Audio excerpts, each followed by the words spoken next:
Illisa Jataka. The Bodhisattva was once a barber.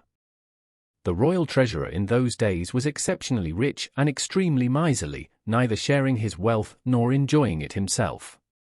He also suffered a host of physical ailments, from a disabled leg to a permanent squint, making him instantly recognizable to all. One day the treasurer saw a man enjoying a mug of liquor, and a craving for it arose in him. But not wanting to share it with anyone else, he had his slave buy a jar and hide it in a thicket by the riverside. Then he snuck down there to drink alone. The treasurer's family had held the same position for 7 generations before him, and they were always generous and righteous. His father was so virtuous that he had been reborn as Indra, king of the gods. And at the particular moment the treasurer went off to get drunk in the bushes, Indra wondered for the first time about his family's legacy. When he divined his son's wicked behavior, he went down to earth to convert him to goodness. Taking his son's likeness, Indra visited the king and offered to give him the entire family fortune. The king, being righteous, refused the offer, so Indra went to his son's house, where nobody could tell he was not the real treasurer. He told the servants to be on the lookout for an impostor and not let him in. Indra then told his son's family it was time to be generous, and he sent the town crier through the streets proclaiming by the beat of a drum that he was giving away his treasure, and anyone who wanted some should come to his house. And come they did, filling baskets and sacks with gold, diamonds, pearls, and the like. One man took the treasurer's carriage and oxen, and as he rode out of the city he sang the treasurer's praises for giving everything away.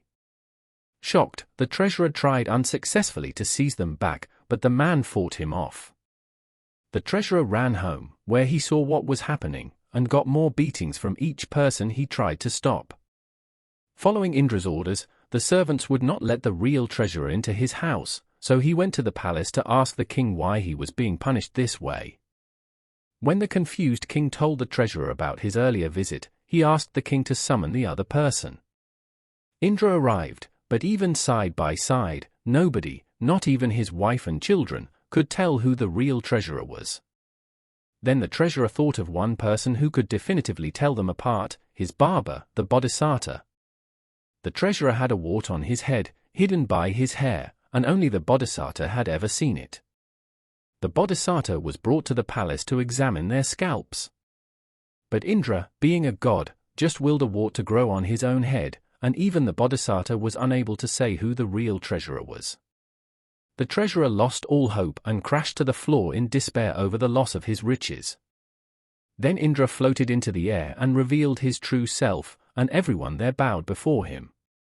He explained to his son that he had risen to this exalted state in heaven because he gave generously to the poor and enjoyed doing good deeds. If his son did not begin to do the same, he would slice off his head with a thunderbolt. The humble treasurer swore he would give alms and do good deeds, and he kept this promise for the rest of his life.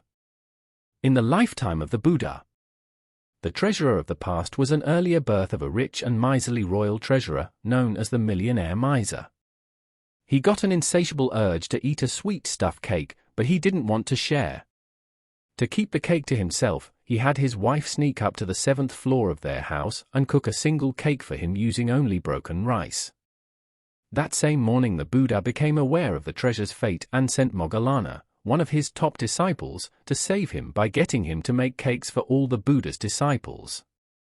Moggallana flew to the treasurer's home and floated in midair outside the window where he and his wife were. Thinking this magical sage wanted to eat a cake, the treasurer frothed with anger, repeatedly telling him to leave. But Moggallana stayed, and eventually the frustrated treasurer told his wife to make a second cake for him. She mixed in just a tiny bit more dough, but it swelled up to fill the pot. And each small piece of dough put into the oven swelled large. She put the finished cakes in a basket to cool, and when they were ready, she tried to give one to Moggallana, but they had all stuck together. As the treasurer tried to pull them apart, his craving waned and he decided to give them all away. Moggallana accepted the basket and preached to the couple about how generosity is a blessing. He then invited the couple to offer their cakes to the Buddha and his disciples who were waiting in the monastery 650 kilometers away, All they had to do was walk downstairs, and the door at the foot of their staircase would transport them there. So the couple served their cakes, along with milk mixed with ghee, honey, and sugar, and even after everyone had eaten, there were leftovers.